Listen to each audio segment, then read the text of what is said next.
दयातल सद्गुरु प्रभु महाराज को जय। गुरुर्ब्रह्मा गुरुर्विष्णु गुरुर्देवो महेश्वरः गुरु साक्षात् परब्रह्म तस्मै श्री गुरवे नमः। श्री दक्षिणामूर्ति समारंभां श्री शिवरामदीक्षित मध्यमां श्री बुरहानार्य पर्यन्तं वंदे श्री गुरु परंपरां। दयातल सद्गुरु प्रभु महाराज को जय। ఈరోజు మరి సద్గురుమూర్తి యొక్క అనుగ్రహంతో ఈ తారకము సూటెరగవలనన్న అనేటువంటి ఈ తత్వంలో చెప్పబడినటువంటి భావాన్ని ఒక్కసారి గుర్తు చేసుకునేటువంటి ప్రయత్నం చేద్దాం. మీరు చాలాసార్లు వినే ఉంటారు. మీకు దీనికి సంబంధించి భావం కూడా మీకు గ్రాహ్యమయ్యే ఉంటుందని నేను భావిస్తూ ఉన్నాను. ఎందుకంటే పలుసార్లు విన్న అనుభూతి మీకు ఉంటుంది కాబట్టి ఆ భావం ఇప్పటికీ కూడా మీ చెవుల్లో మ్రోగుతుందని, మీ హృదయంలో కదలాడుతూ ఉందని చెప్పి నేను భావిస్తూ ఉన్నాను. ఒకవేళ ఏదైనా నాకు సందేహం అనిపిస్తే మిమ్మల్ని అడిగితే వెంటనే మీరు చెప్పే ప్రయత్నం చేయాలి. ఓకే, చేయండి. అంటే ఇది నేను ఈ మధ్యకాలంలో వినలేదనమాట. నా చిన్నప్పుడు బాగా వినేవాడిని. చాలామంది చదువుతూ ఉండేవాళ్ళు అనమాట. మా అక్కడ వైరా ప్రాంతంలో చదివేవాళ్ళు. బాగా విని ఉన్నానమాట. కాకపోతే ఎప్పుడూ నేను అర్థాన్ని గుర్తించలేదనమాట. మొన్న మధ్యన ఎందుకో పుస్తకం తీస్తే ఇది కనిపించింది అనమాట. అయ్యో ఇది ఒకసారి చదువుకుంటే మంచిది అని నాకు అనిపించింది. సరే నేనొక్కడిని చదువుకోవడం ఎందుకు, అందరం కలిసి చదువుకుంటే బాగుంటుందని చెప్పి ఏ రోజు మనం ఈ పాటని ఒకసారి రివ్యూ చేసుకునేటువంటి ప్రయత్నం చేద్దాం. ఒకసారి చదువుకుందాం, చదివాక భావాన్ని కూడా గుర్తు చేసుకుందాం. తారకము సూటెరుగవలెనన్న సద్గురుని కృపచే తారతమ్యము తరచిగనుమన్న ధరణి లోపల మూఢమతులకు దొరుకుటకు బగుదుల్లవమ్మిది గురు కటాక్షము వలన స్థిరమగు పరమ పదవికి చేరే యుక్తి నేర్పవల జీవాత్మకి పుడన్న నేర్పెరిగియుంటే మరువకను జపించుచుండన్న ఈ జపము నెరిగిన వారె నిర్మల బ్రహ్మ జ్ఞానన్న జ్ఞానైన వెనుకను సారెకును జప స్నానమేలన్న స్థానంబు నిలసిన వారె పుడమిలో రాజయోగన్న నారదాది మహామునీంద్రులు తరచి బుధుల జగనిరి మంత్రము మర్మమెనగే నిమిషమైనను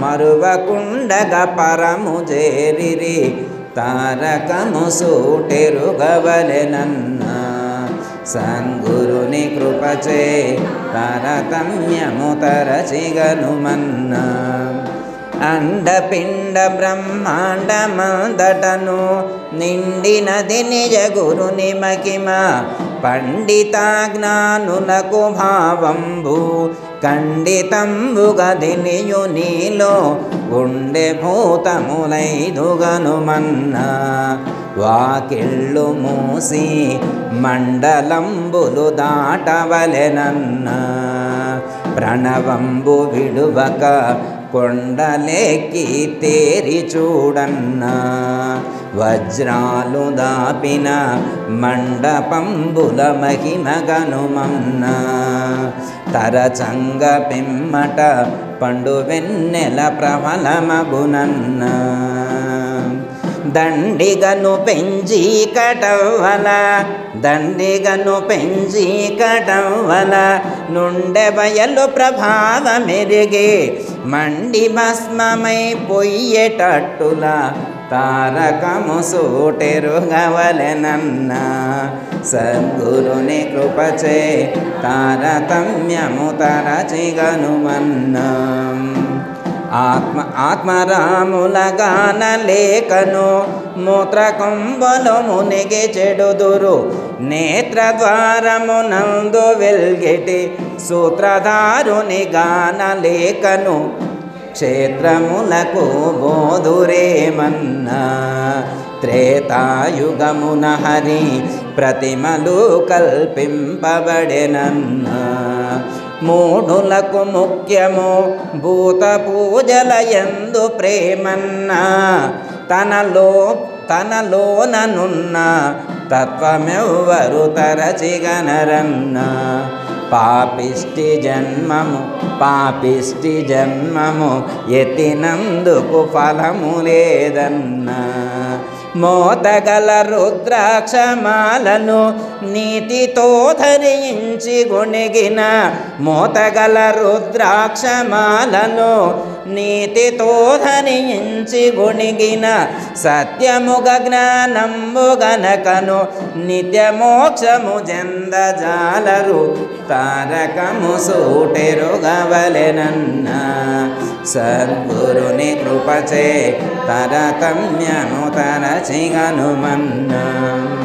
కామక్రోధములందు మరచి పామరత్వము పాడు చేసి.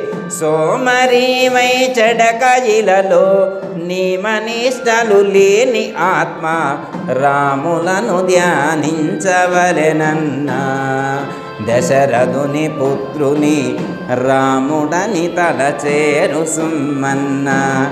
దశరథుని పుత్రుని రాముడని తలచేరు సుమ్మన్నా. యోగుల మదిలో రమించువాడే రాముడగునన్నా. జన్మాదులాత్మ రాముడెన్నడు ఎరుగబోడన్నా. జన్మాదులాత్మ రాముడెన్నడు ఎరుగబోరన్నా. పామరులు తెలియక యముని మాయలో చిక్కుబడిరన్నా. పామరులు తెలియక యముని మాయలో చిక్కుబడిరన్నా. బొమ్మలాట ప్రపంచముగని నమ్మి చెడుదురు నాణ్యమరగక.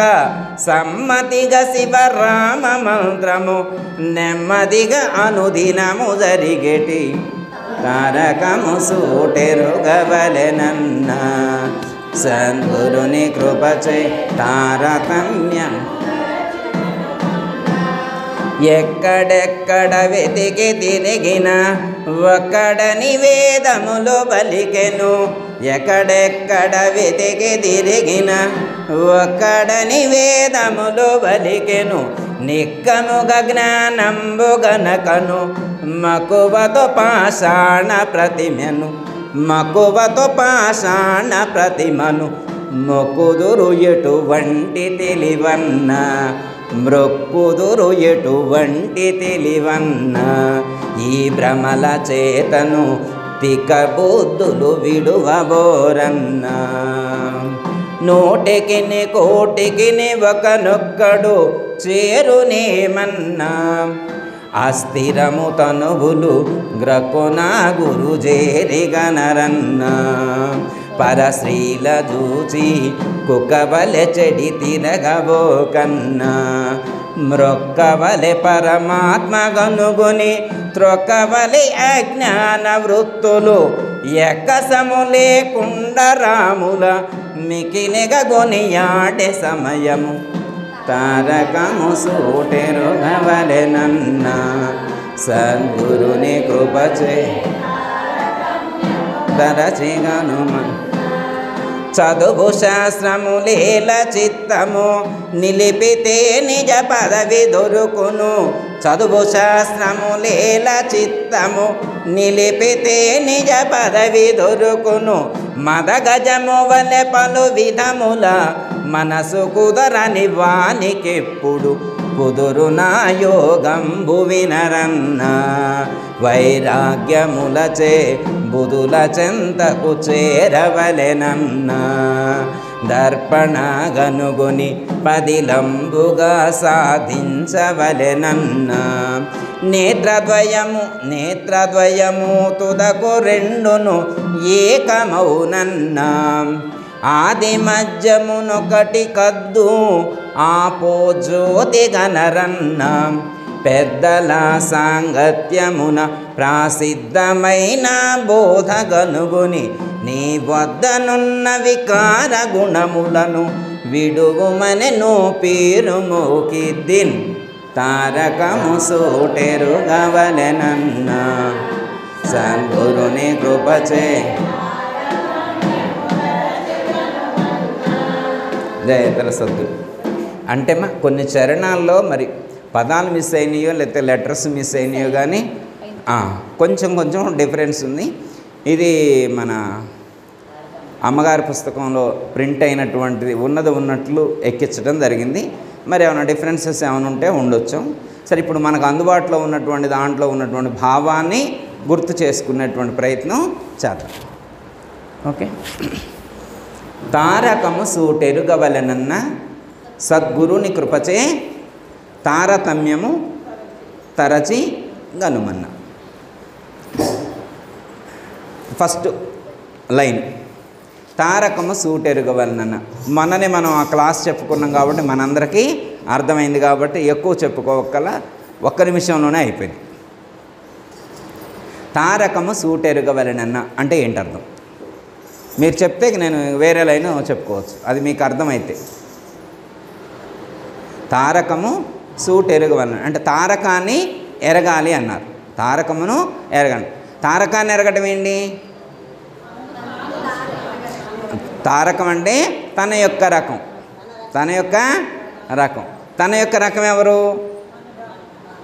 ప్రాణం, మనసా అమ్మ? తన యొక్క రకం ఏంటంటే అమ్మ ఈ గట్టిగా నాలుగమ్మ. మరి నాకు పద్మాంటికి ఒక్కదానికి వినొస్తే సరిపోద్ది, నాకు కూడా వినపడాలి కదా. తాను ఏ రకం? పరమాత్మ యొక్క రకం. తారకము సూటెరుగవలనన్న అంటే ఏమి ఎరగాలైనా తన యొక్క రకమైనటువంటి అంటే తాను ఏ రకం? పరమాత్మ యొక్క రకం. తాను పరమాత్మ యొక్క స్వరూపమని, తాను ఆత్మస్వరూపమని తన యొక్క రకాన్ని ఎలా సూటిగా తెలుసుకోవాలి. ఎలా తెలుసుకోవాలా? మళ్ళీ డొంక తిరుగుడుగా కాదు. వాళ్ళు అట్ట చెప్పారు, వీళ్ళు ఎట్ట చెప్పారు, నేను అట్ట తెలుసుకుని ఎట్లా ఒకళ్ళ ఎవరో తెలుసుకున్నట్లు కాదు. నీవు సూటిగా తెలుసుకోవాలి. సూటిగా తెలుసుకోవడం అంటే నీకు ఆ ఎక్స్పీరియన్స్ ఉండాలి. నువ్వు ఎక్స్పీరియన్స్ చేయగలగాల. ఆ అనుభూతి చెందాలి. ఆ అనుభూతి నువ్వు చెందాలి. ఎప్పుడైతే నీవు అనుభూతి చెందుతావో, అర్థమైందమ్మా? ఎప్పుడు చెందావు? సద్గురుని కృపచే. అది మనం సొంతంగా అనుభూతి చెందలేము. ఎప్పుడు చేయగలుగుతాము? సద్గురుని యొక్క కృప మనకున్నప్పుడు మాత్రమే ఆ యొక్క అనుభూతి అనేటువంటిది మనకు కలుగుతుంది. తారకము సూటెరుగవలనన్న సద్గురుని కృపచే తారతమ్యము తరచిగనుమన్నా అంటే గురువుగారి దగ్గరకు రాకముందు మనం ఎలాంటి భావాలతో ఉన్నాం, గురువుగారి దగ్గరకు వచ్చిన తర్వాత ఆ యొక్క బ్రహ్మోపదేశాన్ని పొందిన తర్వాత ఆ డిఫరెన్స్ ఏంటి అనేటువంటిది ఇప్పుడు నువ్వు గుర్తించగలగాలి. తారతమ్యం అంటే ఇంతకు ముందుకి ఇప్పుడుకి డిఫరెన్స్ ఏంటి? నువ్వు ఆత్మస్వరూపము అనేటువంటి జ్ఞానం తెలియకముందు ఎలా ఉండేదానివి, నీవు ఆత్మస్వరూపం అనేటువంటి జ్ఞానం కలిగిన తర్వాతే ఎలా ఉంటున్నావు, ఇంతకుముందు ఎలా ఉన్నావు, ఇప్పుడు ఎలా ఉన్నావు, ఆ తారతమ్యాన్ని గుర్తించగలగాలి. ఎందుకు గుర్తించాలి? ఆ డిఫరెన్స్ని ఎందుకు గుర్తించాలి అంటే అంటే ఇంతకుముందు ఒక పరిమితమైనటువంటి భావాలతో జీవించి ఉన్నాం. పాంచభౌతికమైనటువంటి దేహమే సత్యము అనేటువంటి భావనతో జీవించి ఉన్నాం. ఇప్పుడు ఆ భావాన్ని మార్చుకున్నాం. ఆ పరిధిని దాటాం. ఇప్పుడు ఏ స్థాయికి వచ్చాం? అహం బ్రహ్మస్మి, ఆత్మే నేను, నేనే ఆత్మను అనేటువంటి స్థాయికి మనం వచ్చాం. అంటే ఇప్పుడు ఈ జ్ఞానం కలిగిన తర్వాత ఒక్కసారి పాతదాన్ని కూడా గుర్తు చేసుకోవటం, దాన్ని దీన్ని రివ్యూ చేసుకోవటం తరచి. అంటే దాన్ని దీన్ని ఇంతకుముందు ఎలా ఉండేవాళ్ళం, ఇప్పుడు ఎలా ఉండే, ఆ డిఫరెన్స్ను మన యోగి అయినటువంటి వాడు, జ్ఞాని అయినటువంటి వాడు ఆ డిఫరెన్స్ తెలుసుకోవాలి. ఇప్పుడు ఆ డిఫరెన్స్ తెలుసుకున్న తర్వాత మనకి ఇక ఒకటి రాకూడదట. ఆ జ్ఞానం కలిగిన తర్వాత ఒకటి రాకూడదంట. ఏమిటో తెలుసా? దుఃఖం రాకూడదట. ఆ జ్ఞానం కలిగిన వాడికి ఏం రాకూడదు? దుఃఖం రాకూడదు. మళ్ళీ ఆయన కూర్చొని ఏడుస్తుందంటే వాడికి జ్ఞానం కలగలేదని అర్థం. అర్థమైందమ్మా? ఎట్లా అంటే భగవద్గీత 18 అధ్యాయాలు విన్నారు అర్జునుల వారు. ఎవరు?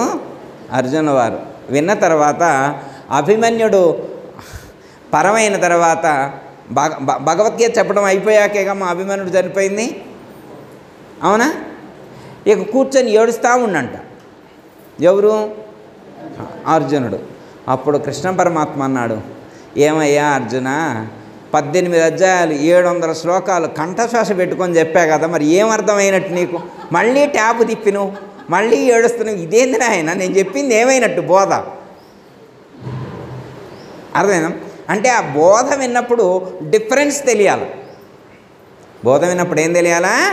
డిఫరెన్స్ తెలియాలన్నమాట.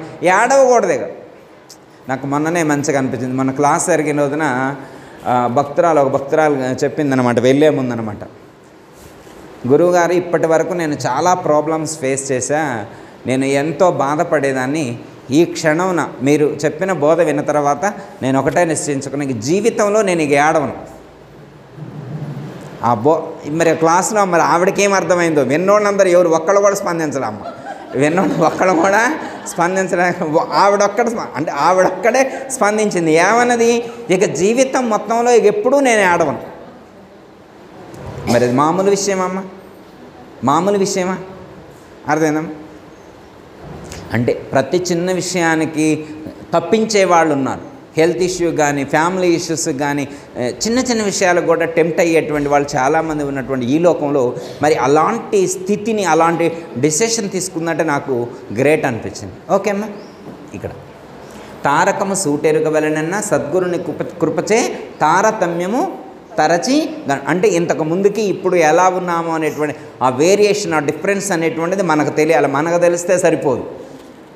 ఆ వేరియేషను మనకు తెలిస్తే సరిపోదు. ఇంకెవరికి తెలియాలా? మన అత్తగారికి తెలియాలా, మన అత్తగారికి తెలియాలా, మన కోడలకు తెలియాలా, మన కొడుకుకు తెలియాలా, మన తోటి కోళ్ళకు తెలియాలా, మన పక్కింటి వాళ్ళకి తెలియాలా.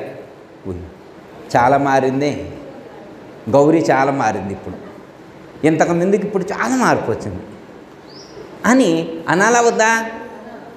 ఏమో అమ్మ, గురువులంట, బోధనంట పోతుంది, ఇంతవరకు నోరు కుదరలా ఆ తల్లికి, ఆ నోట్లో నోరు పెట్టలేని తల్లి అని అన్నారనుకో, మరి రావటం ఎందుకు ఆశ్రమానికి?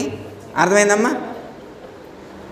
అమ్మకు 2 అబ్బకి 2 నిమ్మకి తిట్టించు కూతురు ఎందుకు ధరణి అని అన్నారు. అర్థం ఎందుకు? గురువుగారిని తిట్టించే అట్లాంటి శిష్యులు ఉంటే ఏంది, ఊడితే ఏంది, అట్లాంటి శిష్యులు వద్దమ్మా. అర్థమైందమ్మా?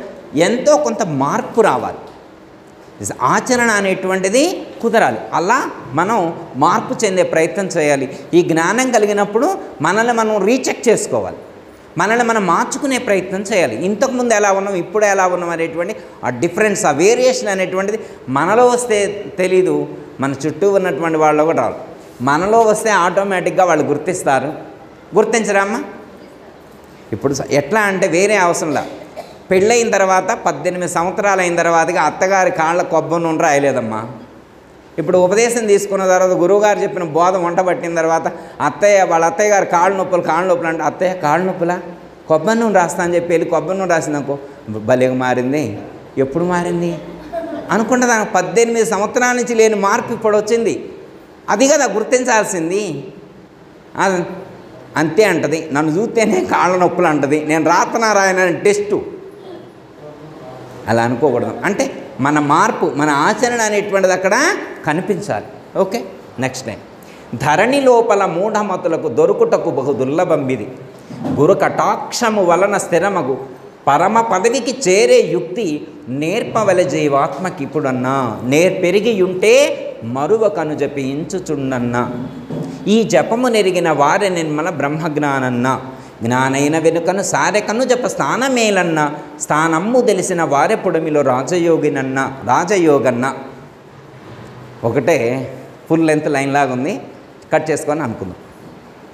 ధరణి లోపల మూఢమతులకు దొరుకుటకు బహు దుర్లభంబిది. ఇలాంటి జ్ఞానం అనేటువంటిది ఈ ప్రపంచంలో అందరికీ లభించేటువంటిది కాదు. మళ్ళీ ఇక్కడ ఒక స్పెసిఫిక్గా ఒక పదం వాడారు, మూఢమతులకు.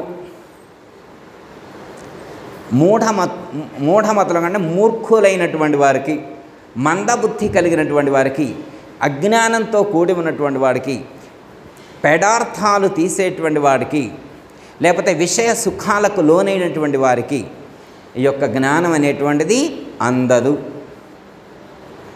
చాలా కడు దుర్లభంబిది అన్నారు.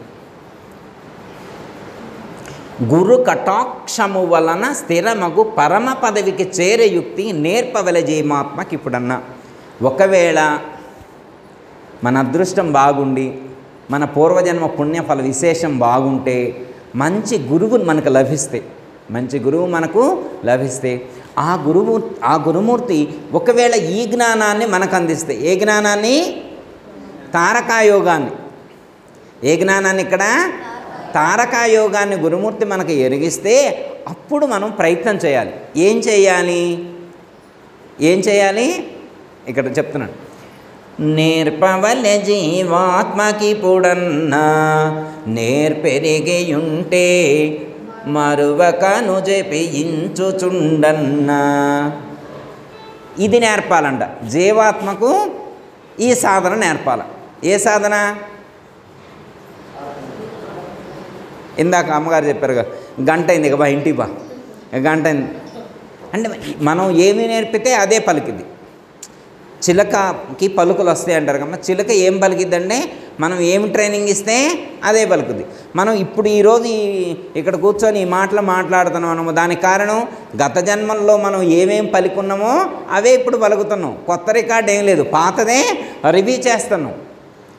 గత జన్మలలో చేసినటువంటి వాసనలు ఏవైతే ఉన్నాయో, సంస్కారాలు ఏమన్నాయో అవే ఇప్పుడు పలుకుతున్నాం, కొత్తగా ఏమీ పలకట్ల. కానీ ఒకవేళ మన అదృష్టం బాగుండి మన గురువుగారి దగ్గరకు వచ్చాం కాబట్టి మనం ఇప్పుడు అందరూ పలికేట్లు కాకుండా, అందరూ జీవించేట్లు కాకుండా మనం ఒక కొత్త నడవడిక ప్రారంభించాలి, ఒక కొత్త సాధన చేయాలి అంటున్నారు. ఏమిటి ఆ సాధన? నేర్పవలె జీవాత్మకి పుడన్నా. జీవాత్మకు నేర్పాలంట. జీవాత్మకు నేర్పాలంట. ఏవి నేర్పాలి చెప్పండి, నేను కూడా నేర్పుతా. ఇప్పుడు జీవాత్మకి ఏవి నేర్పాలా?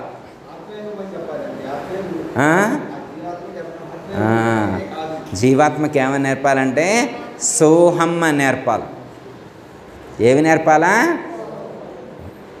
మరి మనం అంటే అది పలుకుద్దా, లేకపోతే మనం అనకపోయినా పలుకుద్దా?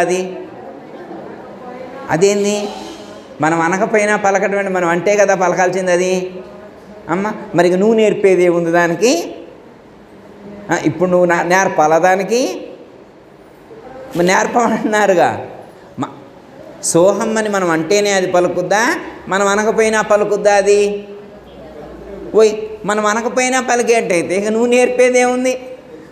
నేర్పవలె జీవాత్మకి పుడన్నా నేర్పెరిగియుంటే మరువకను జపించుచుండన్నా. ఆ నేర్పు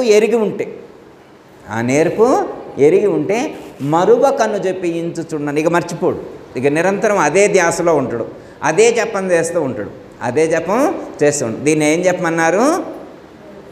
అజపము. దీన్నే జపము, అజప గాయత్రి. అజపం ఇది జపం కాదు. జపానికి దీనికి డిఫరెన్స్ ఉంది. జపం అంటే మనం లెక్కబెట్టి చేసేది, మనం లెక్కబెట్టి చేసేదాన్ని ఏమంటాం? జపం అంటాం. కానీ ఇక్కడ అజప గాయత్రి మనం లెక్క పెట్టాల్సినటువంటి అవసరం లేదు. ఎందుకంటే మనతో ప్రమేయం లేకుండా, మనతో నిమిత్తం లేకుండా ప్రతి ఉపాధి యందు కూడా సోహం అని చెప్పి ఆ యొక్క గాయత్రి పలుకుతుంది. ఏం పలుకుతుంది? గాయత్రి పలుకుతుంది. ఎవరు పలుకుతున్నారు? లోపల ఉన్నటువంటి జీవుడే. లోపల ఉన్నటువంటి ప్రాణమునందు ఆల్రెడీ పరమాత్మ ఆ యొక్క మంత్రాన్ని ఇన్స్టాల్ చేసి ఉంచారు. ప్రాణమునకు సపోజ్ మన ప్రాణం ఉందా లేదమ్మా? ఉందిగా, డౌట్ ఏం లేదుగా. ఓకే, అంటే ప్రాణం మనకు ఉంది అనేటువంటి ఒక కాన్ఫిడెంట్గా ఉండాలి. ఓకే, ప్రాణానికి ఒకవైపున సో అనే అక్షరం ఉందట. ప్రాణానికి ఒక చివరన సో అనే అక్షరం ఉంది, ఇంకో చివరన హమ్ అనే అక్షరం ఉంది. సో హమ్, ఈ రెండు అక్షరాలతో కూడినటువంటి ఈ మంత్రం యొక్క మధ్యలో ఏముంది? ప్రాణం ఉంది. అర్థమైందమ్మా? సో హమ్ అనేటువంటి మంత్రం మధ్యలో ప్రాణం ఉంది. అర్థమైందమ్మా? ఆ ప్రాణం లోపలకు పోయేప్పుడు ఏం సౌండ్ వస్తుంది? సో. బయటకు వచ్చేప్పుడు సో అంటే ఏంటి? హమ్ అంటే బ్రహ్మమే నేను, నేనే బ్రహ్మం అని నిరంతరం కూడా అది జపం చేస్తూనే ఉంది. నీవు దాన్ని గమనిస్తే చాలు, నువ్వు చదవక్కలా, వేరే కూర్చొని పని వదులుకొని కూర్చొని చదవక్కలా, ఆ ధ్యాస ఉంటే చాలు. అదే చెప్తున్నామండి. మరువక జపించుచుండన్న ఈ జపము నెరిగిన వారె నిర్మల బ్రహ్మజ్ఞానన్న. బ్రహ్మజ్ఞానం అంటే ఎవరో కాదంట. మళ్ళీ బ్రహ్మజ్ఞానం అంటే ఎమ్మటే యూట్యూబ్లో కొడతారు. బ్రహ్మజ్ఞాని ఎవరు ఎమ్మటే గూగుల్లో కొట్టినప్పుడు బ్రహ్మజ్ఞాని అంటే కాషాయ వస్త్రాలు, జుట్టు, గడ్డం ఇవన్నీ ఉన్న ఫోటోలు చాలామంది. బ్రహ్మజ్ఞానులు అంటే ఎట్లా ఉంటారు అని మనం అనుకున్నాం, తెలియని వాళ్ళందరూ అనుకుంటారు. ఇప్పుడు మనం ఏం చెబుతాం అర్థం? బ్రహ్మజ్ఞాని అంటే ఎవరు? ఈ జపము నెరిగిన వారే, ఈ జపము నెరిగిన వారే నిర్మల బ్రహ్మజ్ఞానన్న. అర్థమైందమ్మా? ఈ జపము నెరిగిన వాళ్ళని ఏమంటారు? బ్రహ్మజ్ఞానులు అంటారు. అమ్మయ్య, ఒకటి అర్థమైంది. సోహం అనేటువంటి ఆ తారక మంత్రాన్ని తెలుసుకొని దాన్ని ఎవరైతే జపిస్తూ ఆ భావానికి అనుగుణంగా జీవిస్తారో వాళ్ళని ఏమంటారు? బ్రహ్మజ్ఞానులు అంటారు. అమ్మయ్య, ఈసారి ఎప్పుడైనా మీకు ఖాళీ ఉంటే చెప్పండి అమ్మ, ఎక్కడున్నారో తెలుసుకుని వాళ్ళు పట్టుకుందాం. బ్రహ్మజ్ఞానులు వాళ్ళ దగ్గర పోదాం, మనం కూడా బ్రహ్మజ్ఞానుల దగ్గర మనం కూడా పోదాం. ఇప్పుడు అమ్మగారు చెప్పారే, మహా అవతార్ బాబా అని, లహరి మహర్షులు, యుక్తేశ్వర గారు, పరమం, వాళ్ళేనమ్మా బ్రహ్మజ్ఞానులు అంటే? వాళ్ళేనా? మనం కూడా బ్రహ్మజ్ఞానం. భలే ఉందిరే, మనం కూడా మరి ఇప్పుడు మనం కూడా బ్రహ్మజ్ఞానం అయితే ఇప్పుడు మనం ఎక్కడికో పోవాలా? అంటే బ్రహ్మజ్ఞానుల దగ్గర ఎక్కడికో పోవక్కర్లా. తెలియని వాళ్ళందరూ బ్రహ్మజ్ఞానుడు ఆయన ఎక్కడ ఉంటాడో, ఆయన ఎట్లుంటాడో అనుకుంటాడు.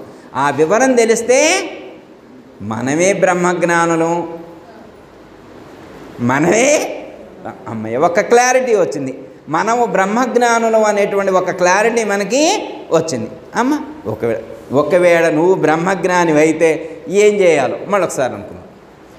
జ్ఞానైన వెనుకను సారెకును జప స్నానమేలన్నా. నువ్వు గనక బ్రహ్మజ్ఞాని అయితే ఇక మళ్ళీ వేరే ఏ జపాలు చేయకూడదమ్మా. మళ్ళీ మాల పట్టుకొని కూర్చుంటాడు, తిప్పుతురు. ఎందుకంటే ఆల్రెడీ లోపల తిరిగే మాల, లోపల ఆల్రెడీ ఒక మాల తిరుగుతుంది.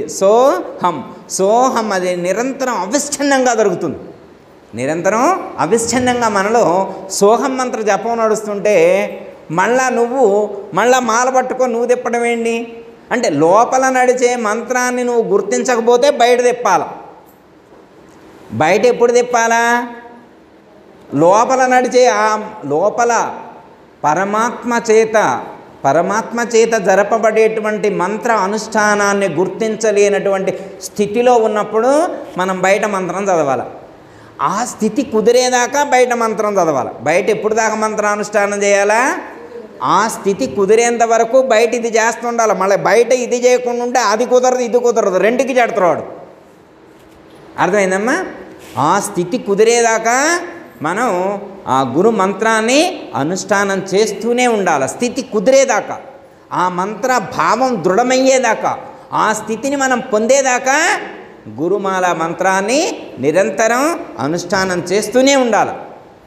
ఓకే అమ్మయ్య, ఒకటి అర్థమైంది. స్థానంబు తెలిసిన వారెపుడమిలో రాజయోగన్న. అర్థమైందమ్మా? జపం చేస్తున్నాం కదా, ఆ జపానికి మూలం ఒక స్థానం ఉంది. మనం జపం చేసేటువంటి ఆ సోహం అనేటువంటి జపం జరుగుతుంది కదా. ఏం జరుగుతుంది? సోహం అనేటువంటి జపం జరుగుతుంది కదా. ఆ సోహం అనేటువంటి జపం జరిగేటువంటి స్థానం ఒకటి ఉంది. దాని యొక్క లక్ష్యార్థం ఒకటి ఉంది. దాని యొక్క లక్ష్యార్థం ఉంది. ఆ లక్ష్యార్థాన్ని ఎవరైతే తెలుసుకుంటారో వాళ్ళని రాజయోగులు అంటారు. వాళ్ళని ఏమంటారు? శ్రీ నిజానంద మిట్టపల్లి సత్యనారాయణ రాజయోగి గారు అంటే వారు కూడా రాజయోగే. శ్రీ సదానంద పసుపులేటి సీతమ్మ రాజయోగిని అంటే వారు కూడా రాజయోగే. అంటే వారికి ఈ స్థానం గురించి తెలుసు.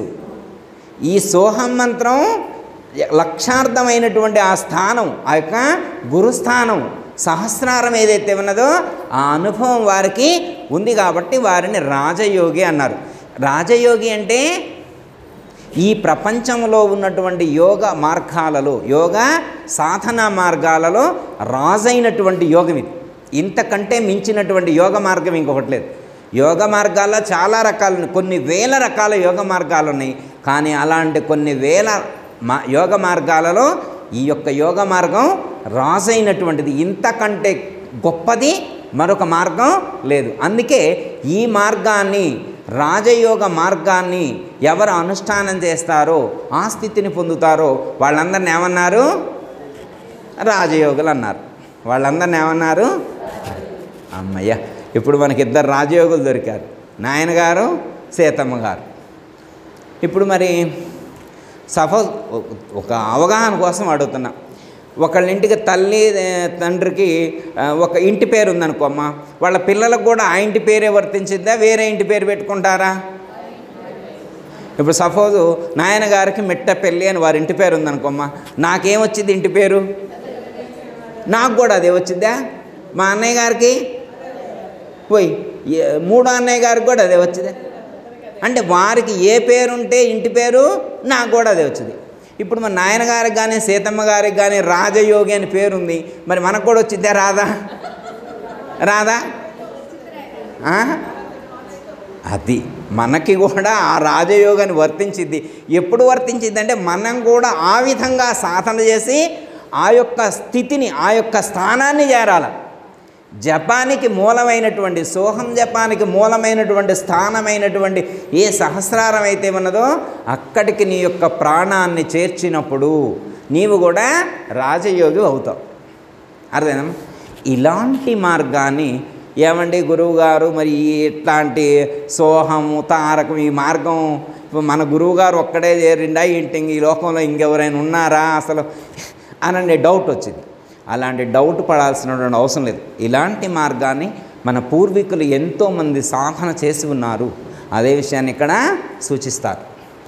నారదాది మహామునీంద్రులు తరచి బుధున చెగనిరి మంత్రము, నారదాది మహామునీంద్రులు తరచి బుధుల చెగనిరి మంత్రము, మర్మమెరిగి నిమిషమైనను మరువకుండగ పరము చేరిరి, మర్మమెరిగి నిమిషమైనను మరువకుండగ పరము చేరిరి, తారకము సూటెరుగవలెనన్న సద్గురుని కృపచే తారతమ్యము తరచిగనుమన్నా.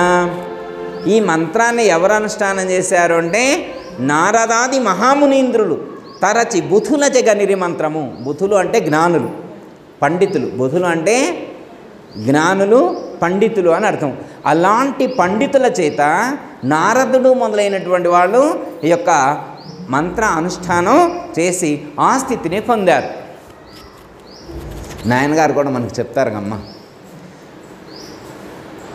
జనక సుఖ సాందీపులాదిగా మననము చేసిరివో మనస, జనక సుఖ సాందీపులాదిగా మననము చేసిరివో మనస, మానక సద్గురు సేవలు చేసి మననము చేయవెవో మనస, మానక సద్గురు సేవలు చేసి మననము చేయవెవో మనస, సద్గురు మంత్ర స్మరణము ఎప్పుడు స్మరించావేవో మనస, నిరతము మరువక నిలకడగలిగి గురిగలిగుండవెవో మనస, నిరతము మరువక నిలకడగలి గురిగలిగుండవెవో మనస.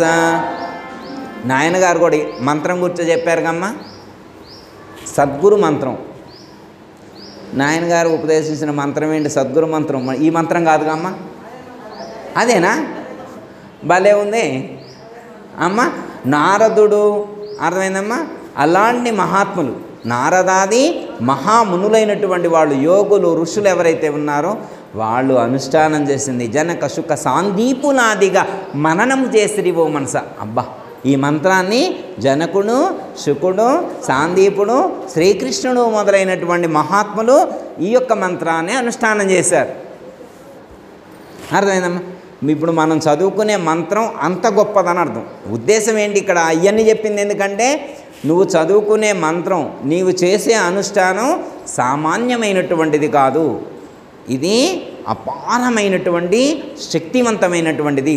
ఎందుకంటే నిన్ను నీ యొక్క స్వస్థానానికి చేర్చేటువంటిది, నీకు స్వరూప జ్ఞానాన్ని కలిగించేటువంటిది, స్వరూపానుభూతిని కలిగించేటువంటిది, దివ్యమైనటువంటి బ్రహ్మానందానుభూతిని కలిగించేటువంటిది, తన్ను తానుగా చేసేటువంటి గొప్ప మంత్రం ఇది.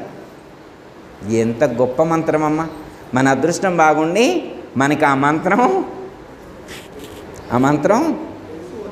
వచ్చిందా? అమ్మయ్య వచ్చిందంట. ఎన్ని పేజీలు ఉంటుందమ్మా మంత్రం?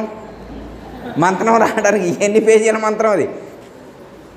ఏ రాధమ్మ గారు, ఎన్ని పేజీలు ఉంటుంది ఆ మంత్రం? 2 అక్షరాల మంత్రం. 2 అక్షరాలే ఉంటుంది ఆ మంత్రం. నేను అదెంత పెద్ద మంత్రమో అనుకున్నా. ఎంతమంది చదివారంటే ఆ మంత్రం అదెంత పెద్దగా ఉంటుందో అనుకున్నా. తీరా విచారించింది అది చాలా చిన్న మంత్రం, చాలా చిన్న మంత్రం. కానీ ఈ చిన్న మంత్రమే మనకున్నటువంటి సమస్త భ్రాంతులన్నింటినీ కూడా తొలగించి వేస్తుంది. సప్తకోటి మహామంత్ర చిత్త విభ్రమకారక, సప్తకోటి మహామంత్ర చిత్త విభ్రమకారక ఏక ఏవ పరో మంత్రం గురురిత్యక్షరద్వయం. మనకు సద్గురుమూర్తి ఉపదేశించేటువంటి ఆ 2 అక్షరాల మంత్రము 7 కోట్ల మహామంత్రాల యొక్క భ్రాంతిని తొలగిస్తుంది. అర్థమైందమ్మా? మిగతా మంత్రాలన్నీ కూడా చిత్తాన్ని భ్రమింపజేస్తాయి, కానీ గురు మంత్రము చిత్తములో ఉన్నటువంటి మాలిన్యాలను తొలగింపజేస్తుంది, చిత్త భ్రమలను తొలగింపజేస్తుంది, చిత్త స్థిరత్వాన్ని కలిగేట్లు చేస్తుంది. అంత గొప్ప మంత్రాన్ని వారు మనకు ఉపదేశించడం అనేటువంటిది జరిగింది. మరి దాన్ని ఎంతవరకు మనం సద్వినియోగం చేసుకున్నాం, ఎంతవరకు సాధన చేసినాం అనేటువంటిది మనకు తెలియాలి. దీన్ని ఏమంటారంటే హంస మంత్రం అంటారు. దీన్ని ఏమంటారు? హంస మంత్రం. ఏంటక్కయ్య? లేదు, గౌరీ కుర్చీలో కూర్చుంటావా? కూర్చోండి. మంత్రాన్ని కూర్చోబెడదాం, మంత్రానికి వేద్దాం కుర్చీ. ఓకే. అంటే అవసరం లేదు అక్కయ్య, అవసరం. అయితే అమ్మ మంత్రం హంస మంత్రం అని ఎందుకంటారంటే, హంస యొక్క లక్షణం ఏంటంటే అమ్మ, హంస నీళ్లను పాలను వేరు చేస్తుంది. హంస ఏం చేస్తుంది? పాలను నీళ్లను వేరు చేస్తుంది. హంస అంటే పాలను నీళ్ళను. మరి ఈ మంత్రం ఏం చేయాలా అమ్మ? దేహమును దేహిని వేరు చేయాలి. ఈ మంత్రం యొక్క గొప్పదనం ఏంటంటే, హంస పాలను నీళ్లను ఎలా వేరు చేస్తుందో, ఈ మంత్రానుష్ఠానం చేసే వాళ్లకు క్షేత్రమును క్షేత్రజ్ఞుణ్ణి వేరు చేసి చూసేటువంటి జ్ఞానం స్థిరమవుతుంది. మరి మామూలమ్మ ఇది అందరికీ సాధ్యమవుద్దా? మన అదృష్టం బాగుండి మనకి ఈ జ్ఞానం ఆ గురువుగారు అందించడం అనేటువంటిది జరిగింది. Okay, next. అండపిండ బ్రహ్మాండమంతటను నిండినది నిజ గురుని మహిమ, పండిత జ్ఞానులకు భావంబు ఖండితంబుగా తెలియు నీలో ఉండే భూతములైదుగనుమన్న, వాకిళ్ళు మూసి మండలంబులు దాటవలెనన్న, ప్రణవంబు విడువక కొండలెక్కి తేరి చూడన్న, వజ్రాలు దాపిన మండపంబుల మహిమగనుమన్న, తరచంగ పిమ్మట పండు వెన్నెల ప్రబలమగునన్న. ఏమన్నా అర్థమవుతుందమ్మా? గౌరీ చదువుతుంది, ఏమన్నా అర్థమవుతుందా? అమ్మాయి అర్థమైతే ఏం కాదు, అర్థం కాకపోతేనే చిక్కంతా. మీకు అర్థమైతే నేనేం చెప్పక్కల్లా, అర్థం కాకపోతేనే ఏమైనా చెప్పాలి. ఓకే. అండపిండ బ్రహ్మాండమంతటను నిండినది నిజ గురుని మహిమ. ఏ గురువు గారి మహిమ? నిజ గురుని. అంటే అబద్ధాల గురువులు కూడా ఉంటారని, అంతేనమ్మా? అబద్ధాల గురువులు కూడా ఉంటారు కాబట్టి ఇక్కడ ఏ గురువు గారి మహిమ? నిజ గురుని. అంటే నిజ గురువు అంటే అమ్మా, నిజ గురువు అంటే ఎట్లుంటాడు ఆయన? మళ్ళీ ఆయన ఎక్కడుండో ఇక్కడ ముందే చెప్పారు. అండ పిండ బ్రహ్మాండం అంతటా నిండి ఉంటుంది. ఆయన మహిమ ఎక్కడుంటుంది? అండ పిండ బ్రహ్మాండం అంతటా నిండి ఉంటుంది ఆ గురువుగారు మహిమ. అమ్మయ్య, అండపిండ బ్రహ్మాండం అంతటా నిండి మహిమ నిండి ఉన్నటువంటి గురువుగారు ఎప్పుడన్నా మనకు కనపడడమ్మా? కనపడదా? అమ్మయ్య, గౌరీ కనపడదంట, పద్మకి కూడా కనపడదంట. కనపడిన వాళ్ళు ఎవరు చేతులు ఎత్తితే వాళ్ళు కూడా వాళ్ళని అడిగితే అమ్మడే చెబుతారు, ఇంక నాతో అవసరం లేదు. వాళ్ళకి ఆల్రెడీ ఆ మహిమ గురించి తెలిసిన వాళ్ళు ఉన్నారు కాబట్టి తెలియని వాళ్ళు ఎవరైనా ఉంటే వాళ్ళిద్దరిని అడిగితే చాలు. అందరికీ తెలిస్తే ఓకే, ఇంకా ఈ చరణం అవసరం లేదు మనకి ఇంకా, అంతేకమ్మా. అంటేమ్మా నిజ గురుడు అంటేమ్మా ఇక్కడ అబద్ధం ఒకటి ఉంది, నిజం ఒకటి ఉన్నది. అబద్ధం అనేటువంటిది మార్పు చెందేటువంటిది. అబద్ధం అనేటువంటిది ఏంటది? మార్పు చెందేటువంటిది. అబద్ధం అనేటువంటిది స్థూల శరీరం. ఇది అబద్ధం, ఇది నిజం కాదు. ఇది నిజం కాదు, నిరంతరం మార్పు చెందుతుంది. ఇది నిరంతరం మార్పు చెందుతుంది. మార్పు చెందకుండా ఉండేటువంటిది నిజమైనటువంటిది ఒకటి ఉన్నది. దానికి గుణము లేదు, రూపము లేదు. దానికి ఏమి లేదు, గుణము రూపము లేనటువంటిది. అది నిజమైనటువంటిది, అది నిజమైనటువంటిది. అది ఎలాంటి మార్పు చెందదు. గురువు అంటే మనిషి కాదుగమ్మా. మీ గురువు గారు అంటే మీరు మనుషులైతే అనుకోవట్లేదుగా, పొరపాటును కూడా. అమ్మయ్య ఒక క్లారిటీ. ఎందుకంటే గురువుగారు అనుకున్న మోకాళ్ళ నొప్పులు వచ్చినాయండి, ఆ గురువు గారు అని అంటారేమో అని. అర్థమైందమ్మా? గురువు గారి కంటే మోకాళ్ళ నొప్పులు వచ్చిన ఈ శరీరం కాదమ్మా. అదేనమ్మా? అర్థమైందా? కీళ్ళ నొప్పులు, కాళ్ళు నొప్పులు ఉండే గురువు గారు కాదు. ఇక్కడ చెప్పిన గురువు గారు ఎవరు? లోపల ఉన్నటువంటి చైతన్య స్వరూపం ఏదైతే ఉన్నదో, గుణరూపములు లేనటువంటి జ్యోతి స్వరూపమైనటువంటి ప్రకాశ స్వరూపమైనటువంటి ఏ చైతన్యం అయితే ఉన్నదో దాన్ని గురుస్వరూపం అన్నారు. దాని యొక్క మహిమ చేతనే ఈ యొక్క చరాచర జగత్తు కూడా క్రియావంతమవుతుంది. సృష్టి స్థితి లయ విస్తీర్ణ ఆకర్షణాలు జరగటానికి మూల కారణం ఆ యొక్క గుణరూపము లేనటువంటి గురు మహిమే కారణం అని చెప్పి చెప్తున్నారు. ఓకే, అయితే ఇక్కడ ఏమని చెప్తున్నారంటే, పండిత జ్ఞానులకు భావంబు ఖండితంబుగా తెలియు నీలో ఉండే భూతములైదుగనుమన్నా. ముందు మరి ఆ గుణరూపాలు లేనటువంటి ఆ పరమాత్మ స్వరూపం మనలో ఉందనుకో చెప్పారు కమ్మా. ఇప్పుడు దాన్ని ఎక్కడ తెలుసుకోవాలి? నీలోనే తెలుసుకోవాలి. ఎక్కడ తెలుసుకోవాలా? నీలోనే. ఫస్ట్ ఏమని చెప్పారు? ఉండే భూతములైదుగనుమన్నా. ఫస్ట్ 5 భూతాలను తెలుసుకున్నారు. 5 భూతాలు అంటే ఏంటమ్మా? ఆకాశము, వాయువు, అగ్ని, జలము, పృథివీ. అమ్మయ్య 5 భూతాలు. అయ్యే ఏ ఊర్లో ఉంటాయి అమ్మాయి?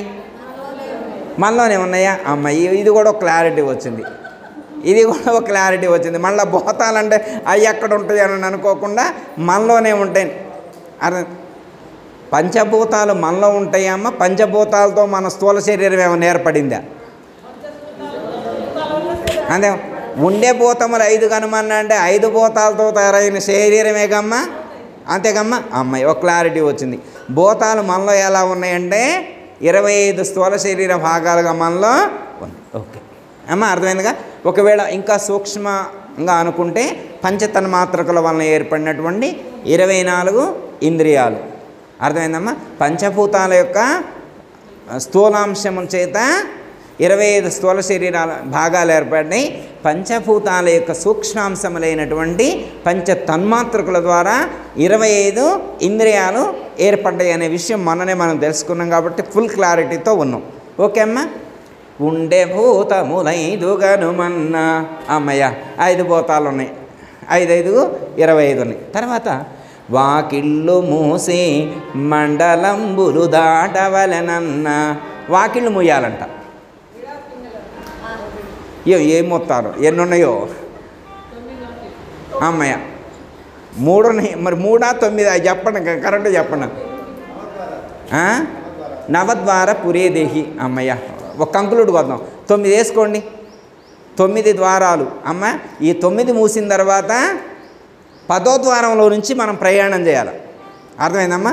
ఇప్పుడు సీక్రెట్ ఏదైనా మాట్లాడుకోవాలనుకో, మా ఇంటికి ఉన్న డోర్లు మొత్తం వేసి లోపల రూమ్ ఉంటుంది, సీక్రెట్ రూమ్లో పోయినప్పుడు ఆ ఒక్క ద్వారమే తెరిచి ఉంటుంది. మిగతా డోర్లని, అవుటింగ్ డోర్లని మూసి ఆ ఒక్క డోరే తెరిచి ఉంచినట్టుగా మనం కూడా ఈ డోర్లన్నీ క్లోజ్ చేయాలి. భగవద్గీతలో 8వ అధ్యాయంలో శ్రీకృష్ణ పరమాత్మ ఒక మాట అంటారు, సర్వద్వారాణి సంయమ్య మనోహృది నిరుధ్యచ. యోగ సాధన చేయాలనుకున్నటువంటి వాళ్ళు చేయాల్సినటువంటి ఫస్ట్ ఫండమెంటల్ ఏం చేయాలమ్మా? సర్వద్వారాన్ని సంయమ్య. సర్వద్వారాన్ని ఇక్కడన్నా మనకి వాకిళ్ళు అని చెప్పారు, కానీ భగవద్గీతలో ఎంట్రన్స్ 7 సర్వద్వారాన్ని ఎన్ని దారులు ఉంటే అన్నీ ముయ్యయ్య తల్లి, మళ్ళీ నాకు అది చెప్పలేదు ఇది చెప్పలేదు అని నన్ను అడగ, మాకు పొద్దాకలు అడగొద్దు. బయట నుంచి లోపలికి వచ్చే ఎంట్రన్స్ ఏదున్నా క్లోజ్ చేయి ముందు. బయట నుంచి లోపలికి వచ్చేటువంటి ఏది రాకూడదు, శబ్దాలు ఏమేమి రాకూడదు, ఇక్కడ శబ్దాలు రాకూడదు, స్పర్శలు రాకూడదు, రూపాలు రాకూడదు, రుచులు రాకూడదు, వాసనలు రాకూడదు. యోగం చేద్దామని ధ్యానం చేద్దామని కూర్చున్న తర్వాత పక్కింట్లో బిర్యానీ వాసన వచ్చిందనుకో, రేపు ధ్యానం చేసుకుందాం లేపా, ఇవాళ మనం కూడా బిర్యానీ చేసుకుందాం అనుకోకూడదు. ఆ ద్వారాన్ని ముయ్యాల, ఆ ద్వారాన్ని ముయ్యాల. అర్థమైందమ్మా? ఇక్కడ ఏమని చెప్తున్నారు, వాకిళ్ళు మూసి అంటే ఎన్ని ద్వారాలు ఉన్నాయో అన్ని ద్వారాలు మూసి మండలంబులు దాటవలెనన్న. ఏం దాటాలా? మండలాలు దాటాలంట. మండలాలంటే మనకి ఉంటే అదేగమ్మా, అదేనా? కుత్బుల్లాపూర్ మండలం అన్నట్టు చెబుతారుగా, ఆ మండలాలు కాదా? ఇక్కడ 3 మండలాలు చెప్పారు. ఎన్ని మండలాలు? 3 మండలాలు. ఏం మండలాలు అవి? ఏమయ్య గారు ఏం చెబితే ఏమంటాడో. చంద్రమండలము, సూర్యమండలము, అగ్నిమండలం, 3 మండలాలు ఉంది. ఎన్ని మండలాలు ఉన్నాయమ్మా? 3 మండలాలు. అర్థమైందమ్మా? ఎడమ కన్ను ఒక మండలం, కుడి కన్ను ఒక మండలం, భూమధ్యస్థానం ఒక మండలం, అగ్నిమండలం. అర్థమైందమ్మా? దారులన్నీ మూసేసి ఏమేం చేయాలా? దారులు లోపలికి వచ్చేటువంటి ఏమీ రాకూడదు, బయట నుంచి లోపలికి ఒక్కటి కూడా రాకూడదు. శబ్దాలు కానీ, స్పర్శలు కానీ, రూపాలు కానీ, రుచులు కానీ, వాసనలు కానీ ఏమీ రాకుండా చేయాలి. రాసి ఏం చేయాలి ఇప్పుడు? వాకిళ్ళు మూసి మండలంబులు దాటవలెనన్న. 3 మండలాలు దాటాలన్నమాట. అర్థమైందమ్మా? మనం ఏం చేయాలి? సుషుమ్నా నాడి ద్వారా ప్రాణమును అంగిట్లో నుంచి పైకి నడిపించి ఆజ్ఞాచక్రాన్ని దాటాలి. మండలాలు దాటడం అంటే ఏంటి? ఆజ్ఞాచక్రాన్ని దాటడం అని అర్థం. ఓకే, అర్థమైంది కమ్మా? అమ్మ ఇది అర్థమైంది. దాటవలెనన్ ప్రణవంబు విడువక కొండలెక్కి తేరి చూడన్నా. కొండలెక్కాలంట. అర్థమైంది? మండలాలు దాటిన తర్వాత ఏం ఎక్కాలా అంటే ఆల్రెడీ మన గురువుగారు చెప్పిన దాని ప్రకారం మిగతా వాళ్ళైతే ఆధారం, స్వాధిష్టానం, మణిపురం, అనాథం, వీశుద్ధం అన్నీ ఎక్కుంటూ రావాలా. మనం అన్ని కొండలు ఎక్కక్కర్లా, మనం అన్ని కొండలు ఎక్కక్కర్లా. 2 కొండలు ఎక్కితే చాలు, మనం 2 ఎక్కితే చాలు. ఏ కొండ ఎక్కాలి ఇప్పుడు? అగ్నిమండలాన్ని దాటిన తర్వాత ఉండేటువంటిది కొండ, ఒకే ఒక కొండ ఉంటుంది అక్కడ, ఒకే ఒక కొండ ఉంటుంది. ఆ కొండ ఎలా ఉంటుందని చెప్తున్నారు. వజ్రాలు దాపిన మండపంబుల మహిమగనమన్నా తరచంగ పిమ్మట పండు వెన్నెల ప్రబలమగునన్నా. అక్కడికి పోతే ఎట్లా ఉంటుందంటే పండు వెన్నెల అంటే దివ్యమైనటువంటి ప్రకాశం అక్కడ మీరు దర్శించగలుగుతారు.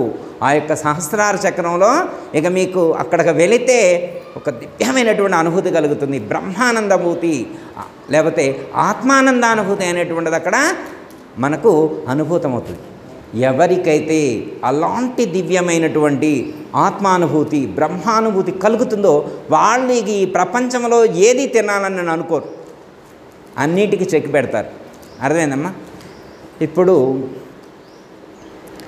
మొన్న కుంభమేళాకి కొన్ని కోట్ల మంది యోగులు వచ్చారు కమ్మా. అక్కడికి వచ్చినటువంటి చాలామంది యోగుల్లో ఎక్కువ మంది ఈ యొక్క శబ్దస్పర్శ రూప రస గంధాలను జయించినటువంటి వాళ్ళు. అర్థమైందమ్మా? వాళ్ళు మనలాగా చెవుకి కానీ, అర్థమైందమ్మా, చర్మానికి కానీ, ముక్కుకు కానీ, నాలుకకు కానీ దేనికి కూడా కనెక్ట్ అయ్యలేరు. అర్థమైందమ్మా?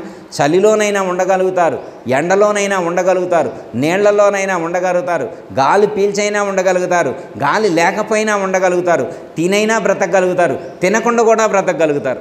వాళ్ళు ఎలాగైనా కానీ ఉండగలుగుతారు. అలాంటి స్థితిని పొందినటువంటి వాళ్ళు, అలాంటి పండు వెలను దర్శించినటువంటి వారు, దివ్యానుభూతిని పొందినటువంటి అలాంటి స్థితి కలుగుద్ది.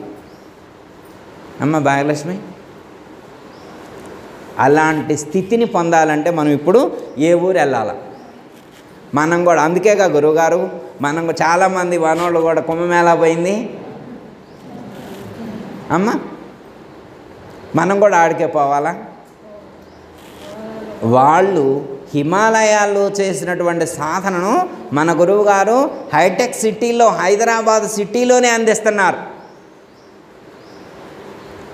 నువ్వు కుంభమేళాకు పోవాల్సిన అవసరం లేదు, హిమాలయాలకు వెళితే వెళ్ళు.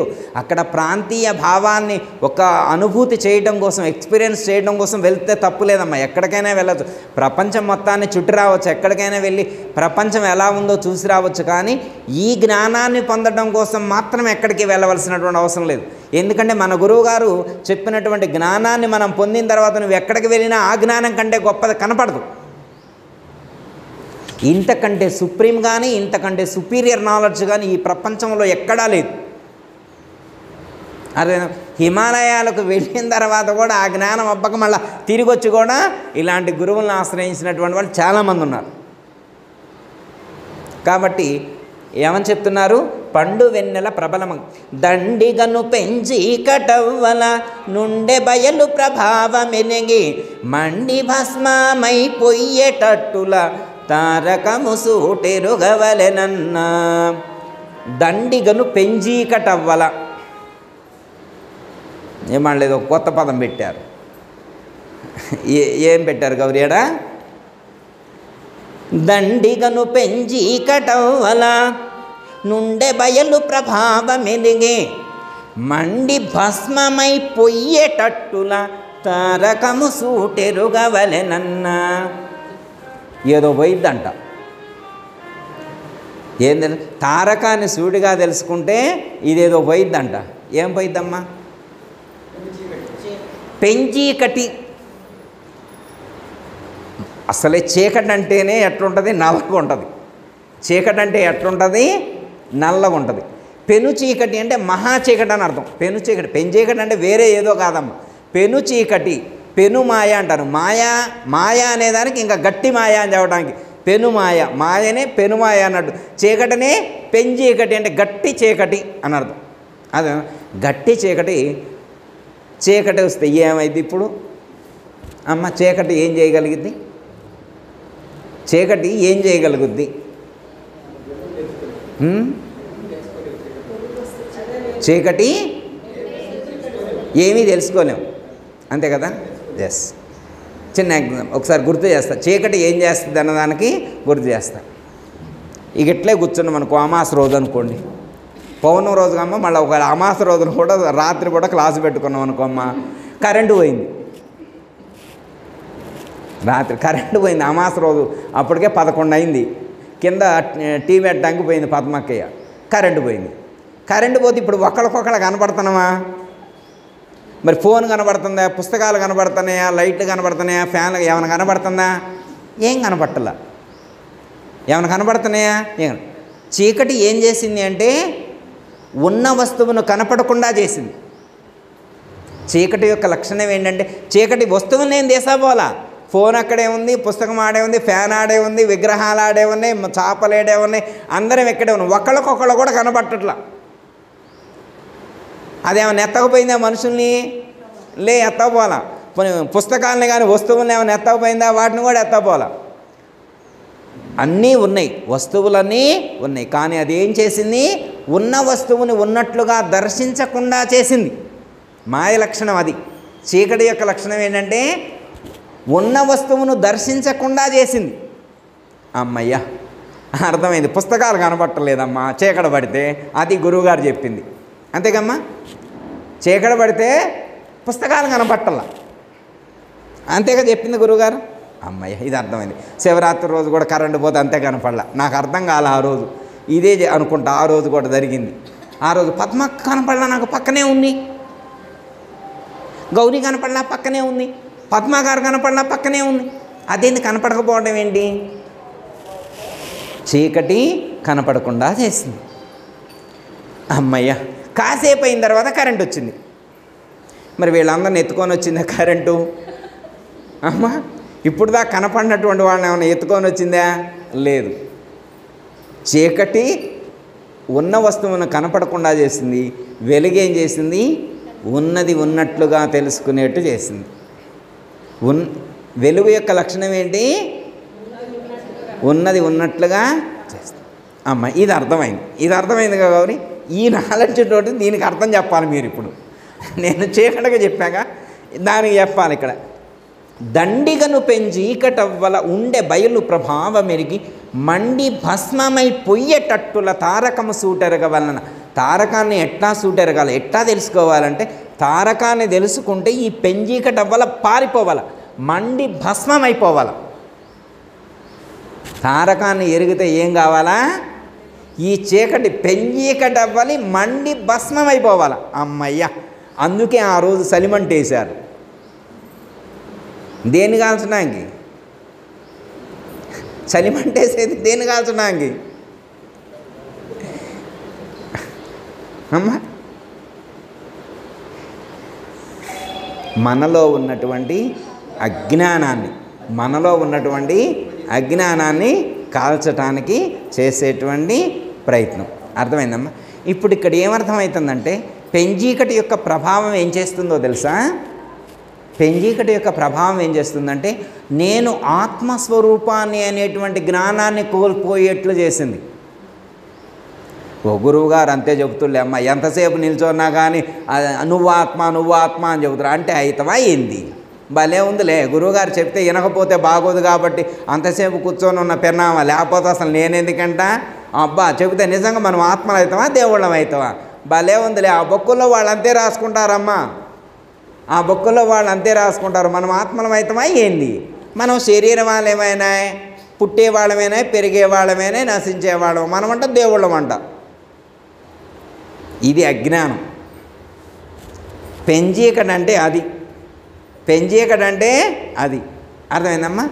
కానీ ఈ యొక్క తారకమును సూటిగా తెలుసుకున్నటువంటి వాళ్లకు ఈ యొక్క చీకటి భావన, అజ్ఞానం అనేటువంటి భావన మండి భస్మమైపోతుంది, అది నశించిపోతుంది. అప్పుడు అహం బ్రహ్మాస్మి, తత్వమసి బ్రహ్మ అనేటువంటి జ్ఞానంతో స్థిరంగా ఉంటారు. మనం ఆ భావంతో స్థిరంగా ఉండాలి.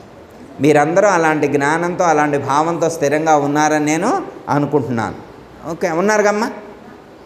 ఉన్నారుగా? అందరికీ జై గురు. మరిన్ని ఆధ్యాత్మిక రహస్యాల కోసం అచల బోధ, ఆత్మబోధ, భగవద్గీత, అలాగే పండుగల్లో దాగిన అర్థాలు, అంతరార్థాల కోసం మరియు యోగము, ధ్యానము మొదలైన అనేక ఆధ్యాత్మిక తెలుగు ప్రవచనాల కోసం క్రింద ఉన్నటువంటి రెడ్ కలర్ సబ్స్క్రైబ్ బటన్ను క్లిక్ చేయండి. అలాగే ప్రక్కనే ఉన్నటువంటి గంట సింబల్ను నొక్కండి. అలాగే ఈ వీడియో మీకు నచ్చినట్లయితే లైక్ చేయండి మరియు షేర్ చేయండి. జై గురు.